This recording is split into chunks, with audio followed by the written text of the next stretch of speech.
Bree, when you told me your story, I was shocked. Because a woman that's your age, we just don't expect to get a diagnosis of breast cancer.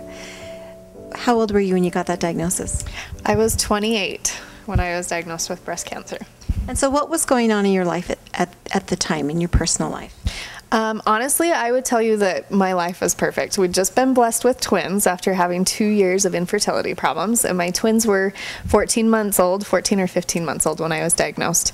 I was a working mom, and my husband was actually staying at home with my twins and going to school at night. So I was the sole provider for our family at the time. And so that was kind of my life, and it was definitely a big shock. Everybody had told me, you know, for my age, finding a lump is not a big deal, but it really was.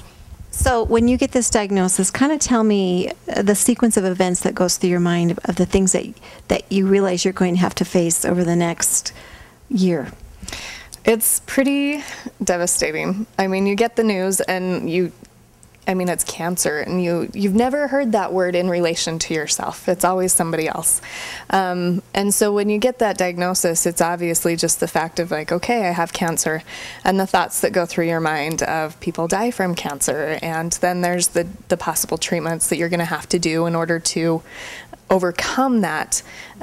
Chemotherapy, multiple surgeries. I'd never had surgery before in my life, so I was actually really scared for the surgery aspect of it. Possible radiation, depending on what you do, and you have a lot of big decisions to make right early on, because you have to decide what type of surgery are you doing. Are you going, at least with breast cancer, a lumpectomy or a full mastectomy? Are you going to do a single mastectomy or a bilateral mastectomy? And then you have to, for me, we had to wait on a bunch of test results. They wanted to do an MRI so that we could see if there was any other cancer that we weren't aware of, those types of things. So it was waiting for results and waiting and waiting and waiting and making lots of decisions that you felt were kind of pressed for time, because you didn't want to allow this cancer to grow and stay in your body. But definitely the fear of cancer in and of itself, the fear of treatment. Chemotherapy is definitely not a pleasant thing, and for a woman, losing your hair is a big deal.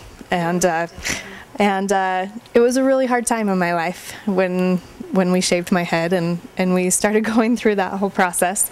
As a female as well, there were concerns with my young age of infertility caused by the chemotherapy. We were very nervous about that, and then possible treatment options that you may have to do prior to chemotherapy, as they're looking at egg harvesting and embryo freezing and those types of things. I mean, it's just overwhelming, all the stuff that you have to face in a really relative short amount of time. But in addition to, besides just thinking about the diagnosis and what your options are and choices for that, you have to think about how you're going to survive. Yeah, you do think about survival, but then you also think about, as being the primary provider financially for our family, we started looking at all the time off that was going to be required after all of these treatments, and the financial impact that as well as the cost of the treatments were going to have in our lives.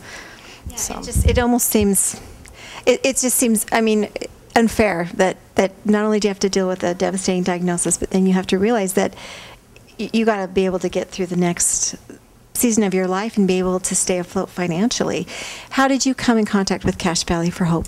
Actually, Roger is in real estate, and my husband is as well. So we were connected through that route, as well as, I'm not exactly sure 100% truthfully how Roger got my name, but he gave us a call, and we were very lucky for that, in the fact that this organization has supported us so many ways through this whole process, and continue to support us even to this day, not financially but with emotional support. And Roger checks in, and now you're part of a Cache Valley for Hope family that we grow, and everybody involved has been touched by cancer in some way.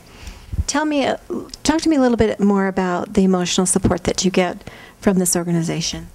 So Roger sends at least monthly emails, sometimes as a group and sometimes as a personal check-in, to see how things are going. He also oftentimes will hook you up with someone that's in your similar boat. He has individuals that he's had contact with that have gone through this process, and may other breast cancer survivors, other individuals going through cancer that are around your age that may be dealing with the same problems as a mom of young kids, those types of things, and he can connect you and give you that emotional and emotional support and camaraderie that you get just from having somebody that's actually been there and they know. It seems like to me that that's something that doesn't even cross your mind that you're going to need, because your thoughts are so focused on your treatments and making your house payment. But that's got to be, I mean, that's got to be a value that you can't even put a price on, to have that emotional support. It really is. You cannot, there is no value to it. No monetary value to it. There's just it was so very important. And Cache Valley for Hope is such an amazing organization that saved us in many ways, that made cancer not a financial devastation to us.